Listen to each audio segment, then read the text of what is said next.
Sometimes, you might have installed the X or Twitter app but aren't receiving notifications. This could be because you've disabled push notifications in X or Twitter. If you want to enable them, you can do that. In this video, we'll explain how to enable push notifications in X or Twitter. First, open the X app.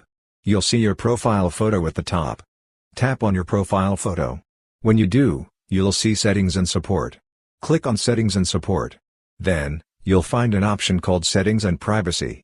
Tap on that, and you'll see an option for Notifications. Click on Notifications. Once you tap on that, you'll see Preferences. Click on Preferences. There, you'll find an option for push notifications. Sometimes, this is turned off, so you won't receive any notifications.